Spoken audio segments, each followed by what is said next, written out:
tired of the drama. You use your words like they are knives.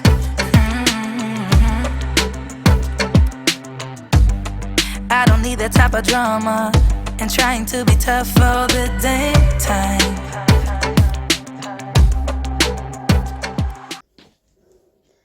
Hi guys, welcome back to the channel.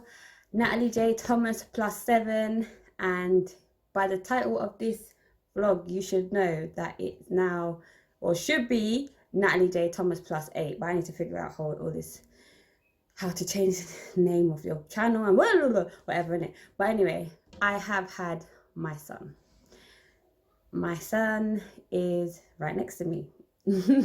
Even though he's not supposed to be here yet. As some of you may know from previous vlogs, he was due in he was actually due end of December, but he ended up coming 6 weeks early because I was supposed to be induced on the 7th, which would have been in like a week and a bit from now, but technically his due date would not have been for about another 5 weeks. So he came at 33 plus 6, so he was nearly 34 weeks, but not quite. So yeah, it was a traumatic, it was very traumatic the way that it all unfolded. So I'm gonna like go into it, but I'm not really go into it, but I'm gonna go into it, if you get what I mean. So if you want to find out what the hell I'm talking about, just stick around and listen to the video. But so yeah, basically on Friday the 13th of November, something happened. I'm not going to say exactly what it was that happened, but it was something traumatic that happened. And as that traumatic event unfolded, that was the point when I went into labor. Those who are close to me already know what happened. Do not go and put it in the comments, because there's a reason why I'm not saying what it was. Do you know what I'm saying? So don't go and put it in the comments, because that's dumb, and I'll delete it and I'll block you straight. But anyway, yeah, so something happened and I instantly went into labor. So it started off as initial, like I just had a big contraction, then I had a panic attack, and so I wasn't sure like if it was like a proper contraction or not, but eventually it kept happening, but the contractions weren't as bad as that first initial contraction. So I wasn't sure what was happening. So a few hours later, I called the ambulance because I thought, all right, I better get checked out. So I called them and they came eventually, and it was probably about 8 o'clock when they came. And they took me to the hospital, and I'm there expecting for them to say, look, it's gonna die down, or it's nothing like nothing to worry about. But it turned out that they didn't even want me to go home. So luckily my brother was at the house, and he said he can stay with the kids like for that night until the morning when I know what's going on. So I ended up staying in the hospital, and like my contractions were just sort of like up and down. Like 1 minute they were there, the next minute they weren't. So I was thinking, it's probably just Braxton Hicks, they're gonna just like send me home. So yeah, like the next day came, which was Saturday, which was my birthday. So yeah, it was my birthday. So if you see me looking over there, it's because he's in his Moses basket over there. So but yeah, so it was Saturday the 14th of November. That was my birthday. So I ended up like being in hospital on my birthday. I was just like, do you know what, if I wasn't pregnant and if it wasn't for COVID, like I would have been more disappointed, but I wasn't planning to do anything. I was heavily pregnant and like I couldn't do anything anyway, so kind of didn't care, do you know what I mean? But it would have been nice because my family like came like to the house expecting me to come out of hospital like with a cake and flowers and stuff like that, because obviously with what I'd been through, they would have had to help me out, look after the kids in the house anyway, which is why they were at my house, and they are actually my support bubble anyway. So yeah, ended up staying in the hospital, and then by the evening they were like, the contractions had died down a bit. So then they were like, okay, so we want to keep you for 1 more day, and if your contractions like slow down, then you can go home tomorrow. So I was like, all right, cool. And then like the next day, 15th of November, woke up in the morning, I'm contracting, and they're worse, like they're getting worse. So the doctors have come in and I've said, like, I'm not gonna lie, like I'm getting contractions. I couldn't lie anyway because I was on like the monitor where they strap you in and then they can see like how the baby's heart rate is doing and how my hands dry, kind of still. I don't care. Yeah, so they were like, they can see how his heart rate is and then they can see the rate of the contraction. So I couldn't even lie to say just so that I could go home. Plus I wouldn't do that anyway because if I ended up delivering at home, it would have been a problem. So I just wanted to stay and make sure that everything was sort of like okay. So they kept me in and then like all day the contractions were up and down and up and down and up and down. And I was basically just on the monitor like the majority of the time that I was in the hospital, and I had to just be lying on my back, sleeping on my back. It's just terrible. So by the evening, they started to get worried about his heart trace, like because it was sort of like it wasn't really like they want to see a bit more activity. So the thing sort of goes like this, that shows his heart rate, but it's supposed to be more like this. Like say for example he moves and his heart rate will go up, and like then it was like just keep doing this and then you'll know that he's active. But it was sort of just staying like this. So they kind of was getting worried about him and they were like, turn over this way, turn over that way, and it's sort of like it was improving for a second, then it wouldn't, then it go back to how it was. So then after that his heart rate started to dip, and then they showed the midwives that came in, looked at the trace, they called the doctor. The doctor was like, look, if it doesn't improve, then like just change your position and then we'll keep monitoring you. So eventually it was like it wasn't improving and it like started to become more frequent, and it literally was happening every time I had a contraction. And now in my head I kind of knew like, okay, knowing enough, because obviously I'm studying to be a midwife and I've had so many kids, I know what I'm looking at on a trace and I know what I'm looking for. So I knew that with his heart rate declining with the contractions, something's not right. Either his cord is around his neck and every time I'm having a contraction it's squeezing, or the cord is underneath him and every time I have a contraction his head is pressing against the cord, which is reducing his blood flow, reducing his oxygen. I know these things, so I'm constantly on the watch of the monitor, and I'm calling them saying, look, this is happening, he's having decelerations. So, and also my cousin, Timony, she's a midwife. So I'm constantly on the phone to her. I'm constantly, like WhatsApping her, like this is happening. I'm sending her pictures of the trace and stuff like that. She's like, oh, it's not right, kind of thing. So like by the evening time, and I'm talking about it must have been about 7 o'clock, he had a very long period where his heart went down for quite a while. They called the doctors and then they were like, I was just about to eat my dinner and they were like, you know what, maybe you shouldn't eat that food. And from when they said that, I knew what was coming. If you're nil by mouth, they're looking to give you a C-section, yeah? I knew. So I was like, oh my God. So in my head, I'm preparing myself. I even said to them, I know what you're talking about. I know like what's going on. And then one of the midwives was like, oh, hopefully not. I'm just like, I know, I'm not dumb. Like I know I'm studying to be a bloody midwife is what I want to do. So yeah, like basically it happened again. They all came running in. They pressed the call bell. Everybody come running in the room. My heart's going boom, boom, boom, boom, boom, boom, boom, because I'm thinking, shit, like they're gonna give me a, like they're gonna cut me open in a minute, like. And so basically, she was like, look, he's not happy. We need to get him out now. She didn't even give me a second to think. She just got the stick. She broke my waters. So they were kind of hoping that he would come within the next 30 minutes, like naturally. And I was having contractions, so it could have happened, but for some reason my body, as soon as she broke my waters, my contractions stopped instantly.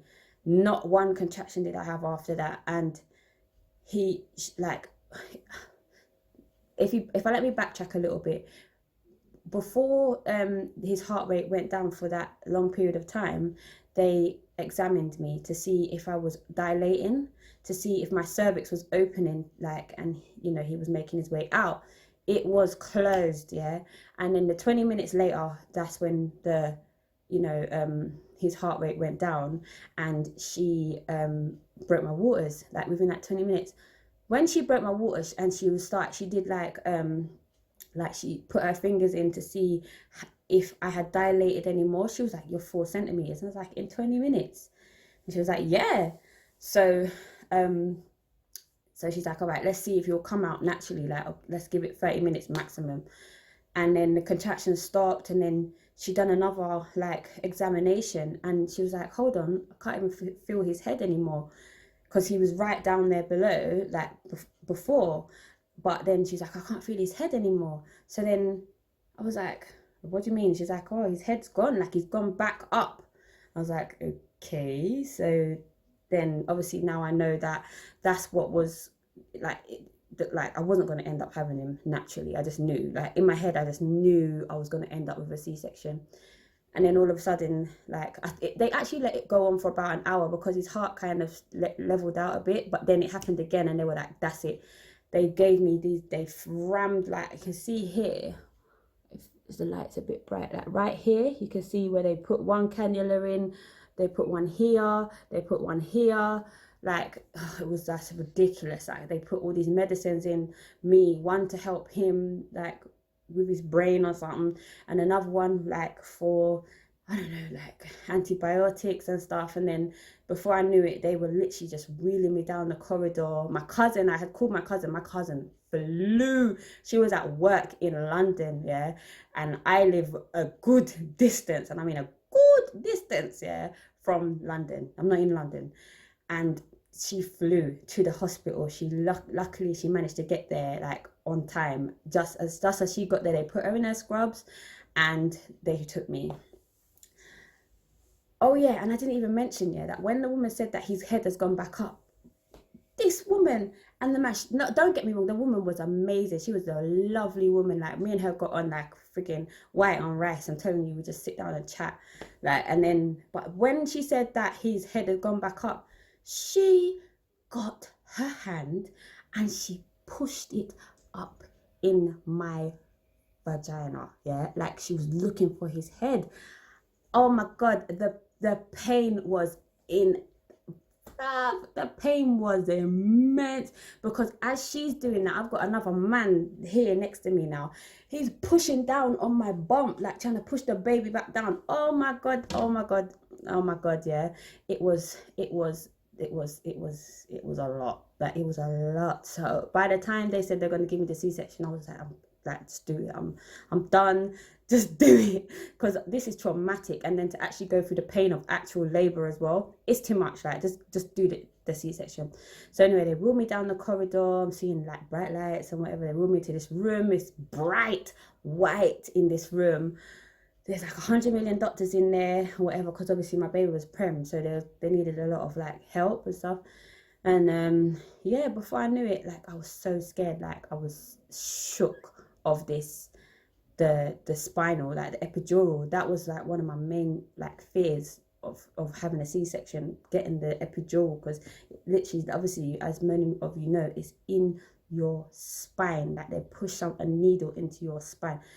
Like, the thoughts that were going around in my head at that point, you know, oh my God, it was like really, I was scared, I'm not gonna lie. You know, they make you like hunch your back over so much, and then it's just horrible. They numb it a bit, but like not really. Like, you feel the needle go in, because the needle is what is a local anesthetic, and like, not even local. Like, I don't know. All I know is that she pushed the needle in my back, but in the end, it didn't actually turn out to be as bad as I thought it would be. If I'm honest, like, it wasn't that bad. And at that point, I was just over it. So I just thought, you know, whatever I need to do to get my baby out, because he's not safe, I'll do it. So she did that, and then they put me back on the bed, lay me down. She kept spraying me with this cold thing, saying, can you feel this, can you feel it? And eventually, like, I just couldn't feel nothing. I could just feel, it felt like, because it was ice cold, and I mean icy cold, and like eventually it just felt like someone was just doing that. So that's how they knew I was numb. And I'm lying there and I'm waiting for them to cut me. And I'm thinking like, oh, I've seen so many stories, like, because I want to be a midwife, I've done research and stuff. I've seen so many stories where the woman felt the knife as they're cutting, and she can feel all the cutting and da da da da da. And I'm thinking, oh my God, this is going to happen to me or whatever. So I'm sitting there talking to my cousin, and I said to the woman, like, oh, so when are they going to start? She's like, oh, they've already started. You're open. I was like, oh, well, that's all right then. Like, I'm fine. One sec, guys. Message. Sorry about that. So anyway, so what was I saying? Get distracted. Yeah, so they're like, oh yeah, you're already open. And I was like, wow, okay, well then this is gonna be a breeze basically. So yeah, they ended up like putting on like they let me turn this a bit. They asked like, does my cousin want to put on any music or whatever? She ended up connecting her phone to their system or whatever. I was like, it was actually like so calm. Like they were talking to me, and it was just like it literally just was mad. You could feel them like moving you and stuff like that, but you couldn't feel any pain. You couldn't feel nothing. It's just you can feel that someone's touching you and sort of like pulling you. And at one point, like my chest started to feel a bit heavy, but it wasn't too much. I didn't say anything because it wasn't like extreme, like I can't breathe. Because if that happened, they'd have to put me to sleep. And I kind of wanted to stay awake to see him when he was born. And if I did go to sleep, my cousin couldn't stay. So I just thought, let me ride it out, whatever. But so yeah, and then next thing you know, like I'm talking and I'm looking at my cousin, like, because I'm lying down, I've got my arm out like this, and then I'm talking to my cousin, and next thing I hear, I was like, oh, it's me. Oh my God, like it was so quick. I'm telling you, like it was so quick. He just came out screaming, and it was just amazing. That was literally amazing. Like my cousin actually managed to get some footage of the moment that they, like, because obviously you've got the blue sheet that up so you can't see what they're doing, and she managed to get a video of them lifting up, which I'll probably like insert here. But yeah, so he's there, he's up in the air, and I see him, and I'm like, oh my gosh, like my son is actually here, and he sounds so healthy. Like he had the most strongest cry for a 33 plus 6 week baby. Samaya was 28 weeks, and she didn't really come out. Like she made a little noise, but so I knew she was okay, like she was alive at least, but she didn't cry like that. Isaiah, he came out, I've never met someone like Isaiah. He came at 31 weeks, and he didn't cry, but he was fine. He literally was in my arms for a while before they took him. He was just looking around. He's so chilled to this day. He's so chilled, like, yeah, so he was just chilled, like, but I was gonna call him Elijah. This little boy, he literally was like just crying, and I thought, oh my gosh, like he's just healthy. So then they ended up let me see, they brought him around and let me see him, and then they took him over to the table, and they were like, look, he's fine, he just needs like a little bit of support with his oxygen. So they were trying to see whether he needed to go to special care or not, but it turned out that he did.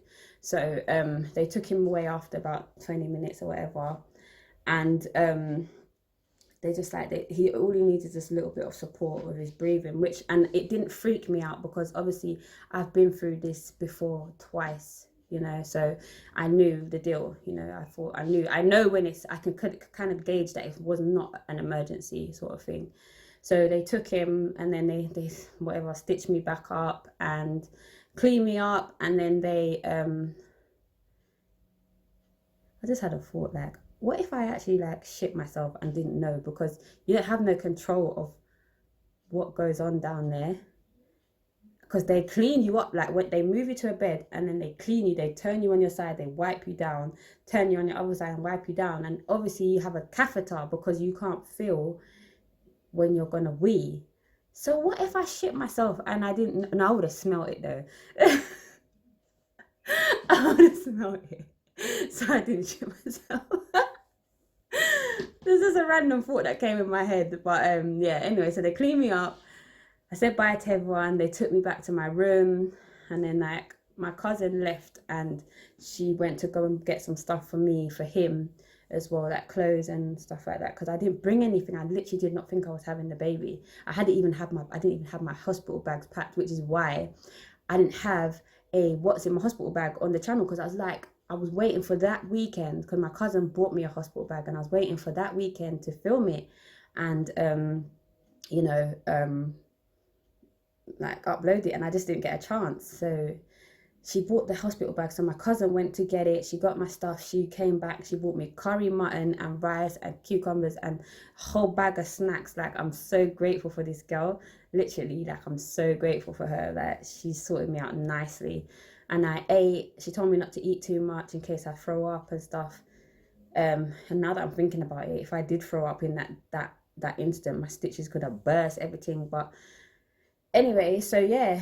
And then, like, maybe about 2-3 hours later, they wheeled me over in my bed over to the special care so that I could see him. And like, I swear to God, yeah, when I saw that boy, I literally, like, I just fell in love. Like, obviously when I see him the first time, I was like, oh my God, my baby. But when I saw him in the incubator and just got to look at his face properly, I literally fell in love with him straight away. Like, just, you know, he was just perfect. And yeah, so just from there, that's obviously Sunday, probably like going into Monday morning now. They took me to see him, and like, I stayed with him for a little while, but I've never been so exhausted in my life. Like, it's like my body was just under so much trauma that I just was shutting down, and I ended up, like, they took me back and I just went to sleep. Like, I had to sleep upright on my back, waiting for the feelings to come back in my legs. So I just went to sleep. When I woke up, I could kind of move. It's like a very surreal and very weird experience, because you're just numb. Like, you're trying to move your legs are not doing what you're telling them to do. It's just very, very weird experience. But I must say that the staff in that hospital are absolute, like, they're A1, absolutely fantastic. Like, every single person that I came across went above and beyond, honestly. So they just made my whole experience a lot better in my, for me, like, I felt reassured. I wasn't scared. I wasn't worried. I always knew what was happening. I was in the loop. They were very honest, so yeah, it was actually a really good experience. So by Monday, I was finally able to feel my legs. I kind of was scared to get up. They moved me to another ward, actually, like postnatal ward. And they eventually I was able to get up and walk around. So, and like, before they even like basically that first day, they want you to like make sure that you can like wee, because obviously you had a catheter in. So eventually, once the feeling in your legs come back, I think it's like 12 hours after your surgery, you they will take the catheter out, and then you need to go pee, basically. And when they took my catheter out, I knew I needed to go pee, and I went to the toilet, yeah, and it was like fairies, like nothing. And it was a really horrible feeling, knowing you need to pee and like you can't. Like, it was really like uncomfortable. So, and then like I heard like there was another woman there, and she just went she just went, like, she was fine. She's like, yeah, it was like this match. I was thinking, okay, I hope nothing's wrong with me. Hours later, I've gone to the toilet again, same thing, and I'm desperate at this point, but I literally just can't pee. So I was thinking, oh my God, have they like stitched my bladder together or something? Like, what's going on? But eventually down the line, I was able to like finally go pee. So everything was fine with that. I was very sore the next day. I was on like so much painkillers. I'm going to insert a picture of like all the painkillers and stuff that I had to take. But one sec.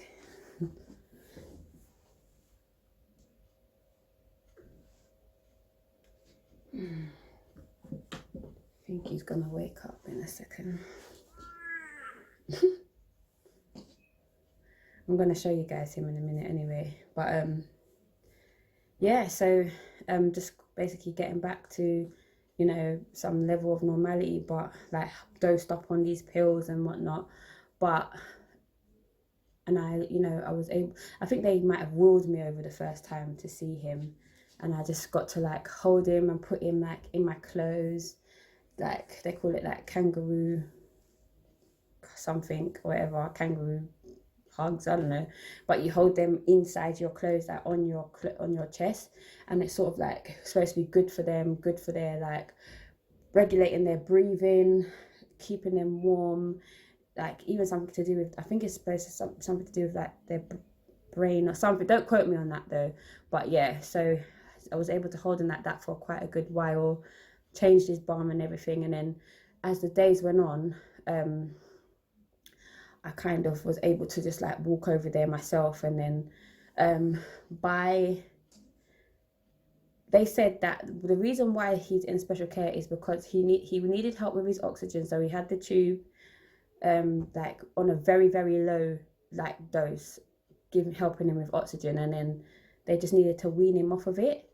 And they also said he couldn't regulate his own temperature at that point, and also he was too small at that specific point to breastfeed. So they were feeding him through a tube in his, it was at that time, it was in his mouth, going like just into his stomach. And I was like trying to express and whatever, but that was another story as well. Like, because initially I had a decent amount of milk, but and then it went, like I had even more milk, but then it went to nothing, and then they ran out. So they're like, they're gonna have to mix it with formula until my milk starts to, you know, be produced properly. And I'm telling you, I was stressed. But then I realized now that because I was stressed, it was affecting my milk production. So I had to try and like calm myself down and just know that it was gonna come through.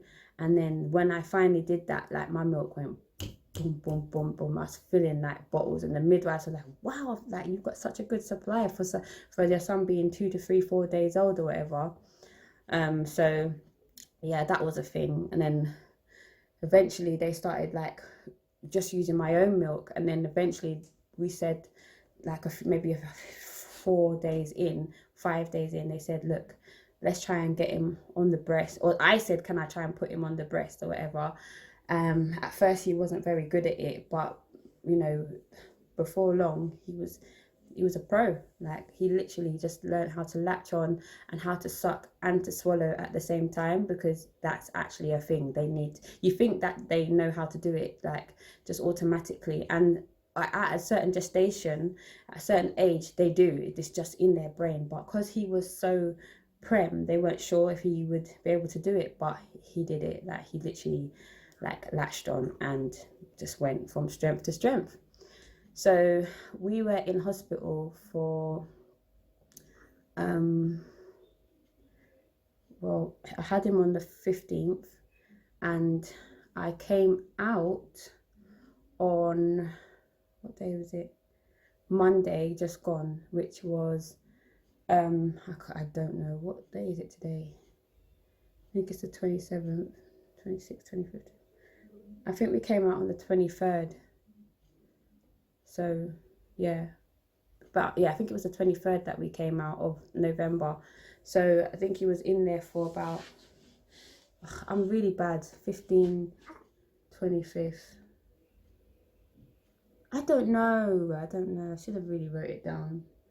And I can't even check my phone on my calendar. But I had him on the 15th, which was a Sunday. So then I came out, not that Monday, but the following Monday I came out. So 8 days. 8 days since I had him. Yeah, sorry, I'm really trying to work it out. But 8 days after I had him, we were out, which is actually quite good for his gestation. He was 33 weeks and 6 days, you know, and he went from strength to strength. He just, any obstacle, he just like overcame it. He came off the oxygen in 2 days.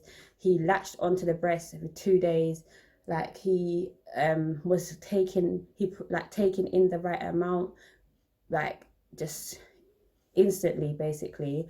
And he also like he dropped weight as newborn babies do, and then he started to put the weight back on, like all in 8 days. Like the boy is just amazing, literally. Like I don't know what to say. Like he just went from strength to strength. He just really surprised me, you know. And by then I just wanted to go home. My kids were at my mum's and my auntie's house, and I was just missing them. You know, I just wanted to go back to normal life, but obviously I had to make sure that my son was fine before I did that. So, and he was like, he just done so well. I can't explain how proud I am of this little boy. So yeah, we came home on the Monday. My auntie came and picked me up, and she took me home in the evening, and like he just settled, like he literally just settled down, and we had a good night that day. And then like I think, was it the next day? Might have been the next day or the day after. The midwife came and she weighed him, and he had like, I think he had dropped 1 gram, which is literally nothing. I couldn't even explain to you what weighs a gram, but like nothing. Do you know what I mean? So they wasn't worried. They weren't saying that he needs to go back in or anything like that. And like because it's Friday now, so I've been home 4 to 5 days, and he's been weighed again today, and he's put on like he's basically almost back at his birth weight, so he's just gaining and gaining and gaining, which is just really good, you know. I can't complain. And yeah, like I'm just really happy. Like one downside of it is that I was treated like a pincushion, and I still am being treated like a pincushion, because when I had him, before I had him and they thought he might be coming, they gave me like these steroid injections. They are the devil. They're the devil in a bottle, yeah, that's being pushed into your body. Like, I'm not playing. They're so painful. It's so painful that they literally inject in your bum, and then you feel the pain go from your bum and down your legs and come back up. It's terrible. The cannulas that I had, and then after I had him, I had to have these injections for like 10 days in my belly. Like, I haven't even finished the course. I still got one more to do tomorrow, but they wanted me to go home and do it myself. Me inject myself. Like, it's not happening. So they ended up having to arrange for midwives to come to my house and do it, because I'm not doing it. There's no way in hell I would do it. So they did arrange. That's why I'm saying that their service is A1. Like, they arrange for somebody to come and do it for me, and that's not like a normal procedure. Do you know what I mean? So yeah, and basically that's just my traumatic labor and birth story, really. Like, it all stemmed from, you know, one incident that happened and ended up with a baby. So yeah, but he when he was born, he was such a healthy weight. Like, he was like 5 pounds free at 33 plus 6. That's like, I've never heard of that, unless the mum's got like gestational diabetes. That I've never heard a baby being so big at that stage. Because if I had gone another however many weeks I was meant to be pregnant, 5 weeks or whatever it is, yeah, 4, 5, 6, 7, 4 weeks, I could not imagine what size he would have been. I think he would have been like 8, 9 pounds if I'm honest with you. So I'm kind of glad we didn't get to that stage, but you know. So, but yeah, man, guys, like, I know you lot are probably dying to see him, so I'm gonna show him to you. He's sleeping at the moment, but I'm gonna get him. So, oh.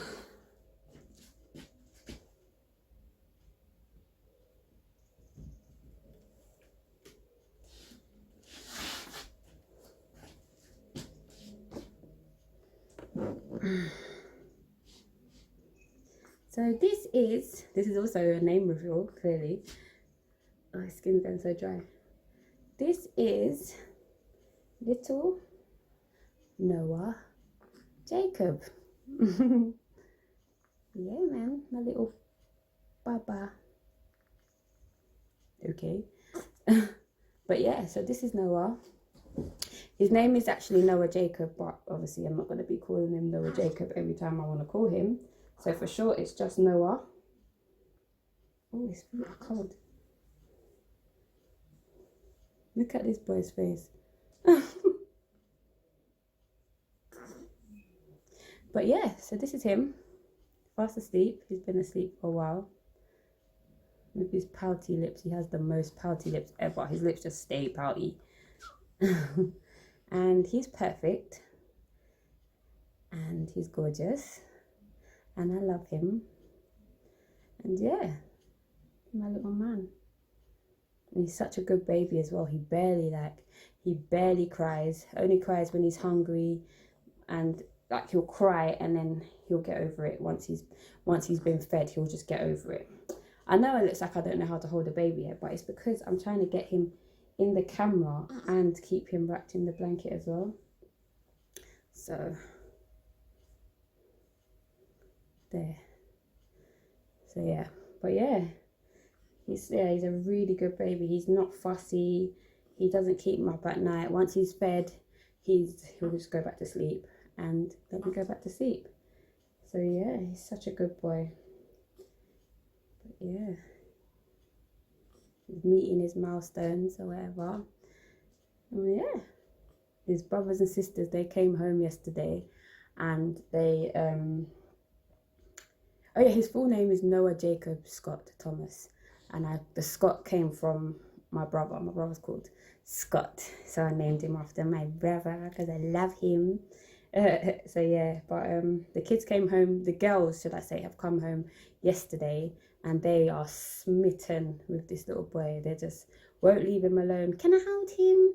Can I touch him? Should I go and wash my hands so I can touch him or whatever?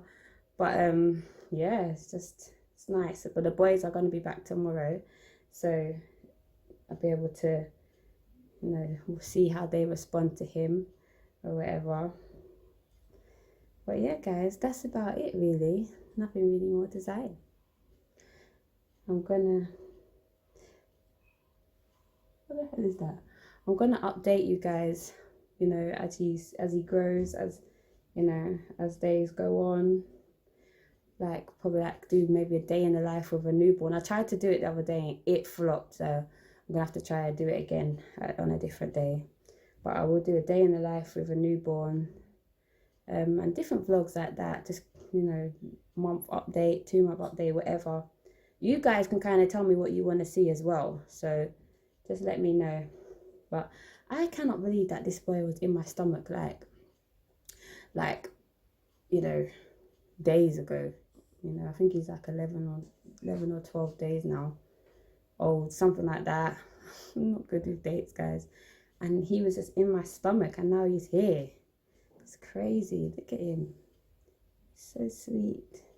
He has got dimples to die for. Yeah, he's got the deepest dimples. Like all my, like not all my other kids. The last the last four before him, they've got dimples, and he just continued the trend.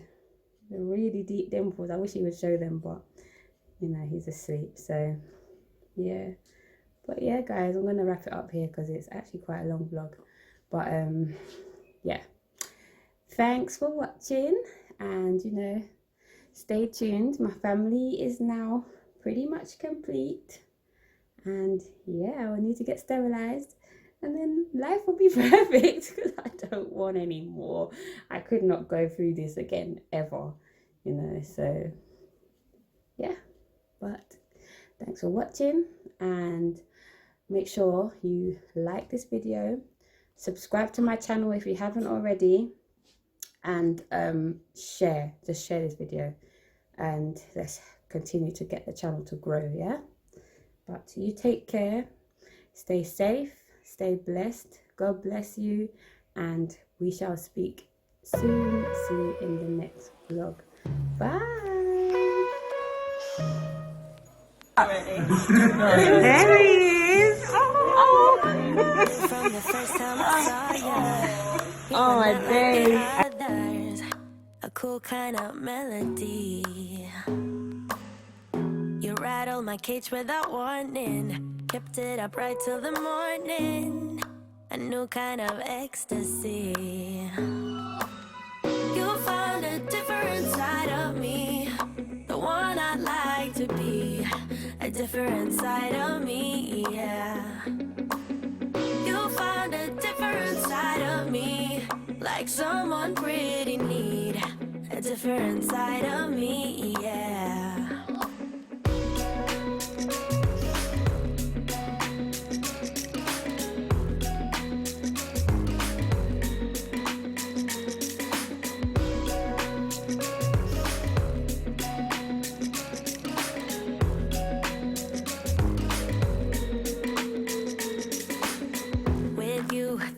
want no stop signs.